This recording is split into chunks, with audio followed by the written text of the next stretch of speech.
मध्य प्रदेश के senior IPS Raja Babu Singh की एक सलाह पर सियासी बवाल मच गया है। उन्होंने मदरसों में कुरान के साथ गीता पाठ का सुझाव भी दिया था। अब इसे लेकर कांग्रेस विधायक आरिफ मसूद ने सवाल खड़े किए हैं। उन्होंने कहा कि सभी शिक्षण संस्थानों और स्कूलों में भी गीता, कुरान और बाइबल पढ़ाई जानी चाहिए, सिर्फ मदरसों को टारगेट करना गलत है। उधर बीजेपी विधायक रामेश्वर शर्मा ने कहा कि गीता समाज को दिशा देने वाला ग्रंथ है और इसे मदरसों में पढ़ाने में कोई दिक्कत नहीं होनी चाहिए।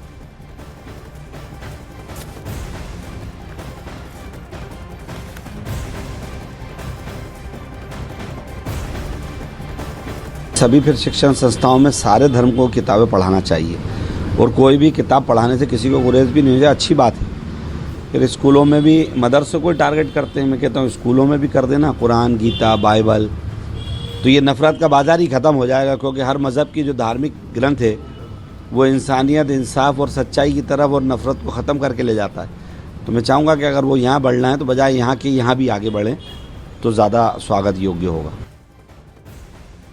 आजकल तो तभी सभी लोग गंगा जमनी तहजीब में भरोसा रख रहे हैं। तो जो गंगा जमनी तहजीब पर भाषण देते हैं और हिंदुओं को कहते हैं कि तुम उग्र नहीं हो, कठोर नहीं हो, ये सबको मिलकर चलना है, हिंदू मुस्लिम एकता के भाव सब में पैदा करना है, तो गीता भी सबको पढ़ाओ। इससे हिंदू धर्म के बारे में नॉलेज भी आपको होगी और किस तरह गीता के उदाहरण व्यक्ति के जीवन में कल्याण करेंगे और किस तरह व्यक्ति मोक्ष को भी प्राप्त होगा और किस तरह व्यक्ति परम वैभव को भी प्राप्त होगा, ये गीता में दर्शाया गया है। इसलिए गीता सबको पढ़ना चाहिए। अब आपको सुनाते हैं कि मध्य प्रदेश के सीनियर आईपीएस राजा बाबू सिंह ने मदरसों के बच्चों के साथ बात करते हुए क्या कुछ कहा था। प्रभु, आज मैंने सीहोर जिले में एक मदरसा है, उसके जो छात्र हैं उनको संबोधित किया था और मैंने बोला कि आप कुरान के साथ साथ भागवत गीता भी पढ़ें, पर्यावरण के प्रति संवेदनशीलता इन बच्चों के प्रति जागृत करें, पर्यावरण का संरक्षण सिखाएं। कश्मीर से कन्याकुमारी तक भारत एक और अखंड है। हमारा जो गौरवशाली इतिहास रहा है, हमारा जो इतना सशक्त और समृद्ध राष्ट्र है, उसकी गौरवशाली परंपराओं पे हम सभी को गर्व होना चाहिए। इनको कहिए कि वैज्ञानिक दृष्टि पैदा करें, सहिष्णु रहें और कुरान की तालीम लें, कुरान पढ़ें, लेकिन साथ में जो अनादिकाल से मानवता का पथ प्रदर्शन करती रही है, श्रीमद् भागवत गीता का पाठ जरूर करें। और वही राजस्थान विधानसभा के शून्यकाल में विधायक बाल मुकुंद आचार्य ने मस्जिदों में लगे लाउड स्पीकरों के खिलाफ चिंता जताई। सदन में बाल मुकुंद आचार्य ने कहा कि जयपुर के परकोटा की कई मस्जिदों में लाउड स्पीकर निर्धारित सीमा से ज्यादा आवाज में बज रहे हैं, जिससे आम जनता, स्टूडेंट और बुजुर्ग परेशान हैं। तेज आवाज से लोगों की नींद और दैनिक जीवन प्रभावित हो रहा है। ऐसे में बाल मुकुंद आचार्य ने प्रशासन से अपील की है कि लाउड स्पीकर केवल तय समय और कानूनी सीमा में चलें या फिर उन्हें हटा दिया जाए।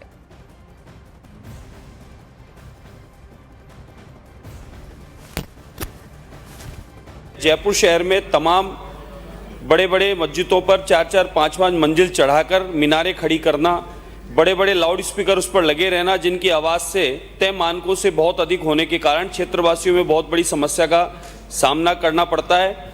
विद्यार्थी सुबह सुबह अध्ययन करते हैं, इनको इन तेज आवाज़ से व्यवधान उत्पन्न होता है। प्रातः 4 बजे से ही तेज आवाज़ में बोलना शुरू हो जाता है, जिससे आम आदमी की नींद को भी खलल पड़ता है।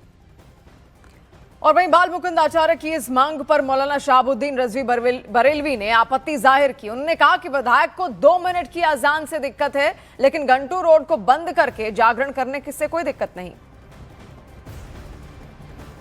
एक धर्म स्थल पर उनको तकलीफ हो रही है, जहां अजान हो रही है और अजान 1.5 से 2 मिनट में खत्म हो जाती है, इससे ज्यादा नहीं होता। दूसरी तरफ घंटों घंटों मंदिरों पर जो है वो लाउड स्पीकर लगे होते हैं, रोड ब्लॉक करके, रास्ते और गलियां ब्लॉक करके जागरण किए जाते हैं। ये तकलीफ नहीं होती, ये नहीं दिखता है इनको। आइए अब बुलेटिन की शुरुआत तो हमने यहाँ पर की और विस्तार से आपको सारी खबरें दिखाई। अब देश दुनिया की 30 स्पेशल खबरें आपको दिखाते हैं। जयपुर में नशे में धुत लग्जरी कार चालक ने 3 गाड़ियों और 2 बाइक को मारी टक्कर। पुलिस ने आरोपी चालक को हिरासत में लिया।